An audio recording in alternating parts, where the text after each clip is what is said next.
সাবেক নেতা জনাব রেজাউল করিম মাস্টার রেজাউল করিম ভাইকে আমি সংক্ষিপ্ত বক্তব্য দেওয়ার জন্য বিশেষভাবে অনুরোধ করছি।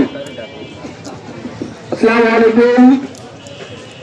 এই আগামীকালকের কর্মী সম্মেলনের সফল করার লক্ষ্যে আজকের এই পথসভায় উপস্থিত আছেন খোকসা উপজেলা বিএনপির সাবেক সফল সাধারণ সম্পাদক,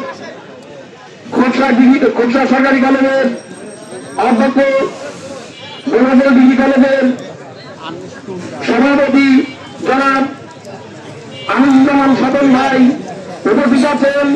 আমবাড়িয়া জয়েন্ট ইউনিয়নের বিভিন্ন নেতাকর্মী, সবাইকে আসসালামু আলাইকুম। যে কথা না বললেই নয় যে 2008 সালের ভারতীয় এবং মিডিয়াম নকশা ভোট, 14 সালের বিধান ভোট, 18 সালের রাজ্যের ভোট, 24 সালের সেমি নির্বাচনে যে মানুষের ভোট না দিয়ে বঞ্চিত হোক, সেই কথা 5ই আগস্টে প্রকাশ করছে। 5ই আগস্টে যে সংগ্রাম হয়েছে, আন্দোলন হয়েছে, আমরা সফল হয়েছি। এই আন্দোলনের মাঝে যারা নিহত হয়েছে আমি তাদেরকে আল্লাহর কাছে ফরিয়াদ করি যেন তারা জান্নাতে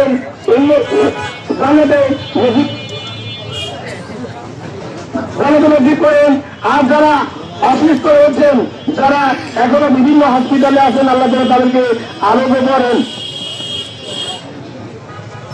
আমি দুটি কথা বলবো, সেটা হচ্ছে ম্যাডাম খালেদা শেখ হাসিনা চেয়েছিলেন যে খালেদা জিয়াকে এমন ভাবে মৃত্যুবরণ করবে যাতে তার দুইটা ছেলে জনাব তারেক রহমান আর আরাবুর রহমান কতকে এমন ভাবে নির্যাতন করবো যাতে এই নির্যাতনের সত্তা সহ্য করতে না পেরে বাক শক্তি হারিয়ে মৃত্যুবরণ করেন। কিন্তু ম্যাডাম খালেদা জিয়া এতই সত্য যে তিনি বলেছিলেন যে বাংলায় জানেন যে সন্তান এক কাপড়ে বিদায় হয়েছে ভারতে। আপনারা জানেন এই স্বৈরাচারী সরকার শেখ হাসিনা এক কাপড়ে বাংলাদেশ থেকে বিদায় হয়েছে তাদের সন্তানকে রেখে, সে কেমন না হতে পারে। তাই আমরা বলছি আমরা 17 বছর উন্নতভাবে কোনো মিটিং কোনো কিছু করতে পারি নাই। তাই আগামীকালকে খোকসায় যে কর্মী সম্মেলন হতে যাচ্ছে, মেহবুবের নেতৃত্বে খোকসায় জনাব সৈয়দ আমজাদ আলী আর আনিসুজ্জামান স্বপন ভাইয়ের নেতৃত্বে আমরা যে কর্মী সম্মেলনে যাচ্ছি, আমরা যেন দুইটা ইউনিয়নের পাশে পথসভায় বসেছি, আমরা প্রত্যেকে যেন উন্মুক্তভাবে কাজকর্ম ফেলে রেখে আমরা প্রত্যেকে এই কর্মী সম্মেলনে যোগদান করবো। এই আশাবাদ ব্যক্ত করে আমি আমার বক্তব্য শেষ করছি। আল্লাহ হাফেজ। ভবিষ্যতে আরো দেখবেন, যদি আমরা খোকসাতে এই নেতাদের অস্তিত্ব টিকে না রাখতে পারি তবে আমাদের অবস্থায় কিন্তু এরকম হবে। খোকসার বিকল্প মেহেদুল খোকসা কুয়াশারিতে আমরা কাম্য নয়।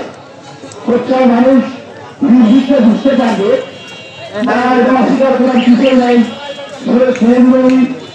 কুষ্টিয়া নয়, খোকসার জন্য একটা গর্ব। আমরা যদি এই নেতাদের অস্তিত্ব টিকে না রাখতে পারি, কর্মীদের অবস্থান কোথায় যাবে? খোকসাতে সম্মেলনটা হবে, সে সমিতিটা হবে, কমিটিটা হবে মেহেদুল নেতৃত্বে। আমাদের এই দলে বলিয়ান থাকতে হবে। আজ থেকে আগামীকাল 25শে ডিসেম্বর সারাদিন খোকসার মাটিতে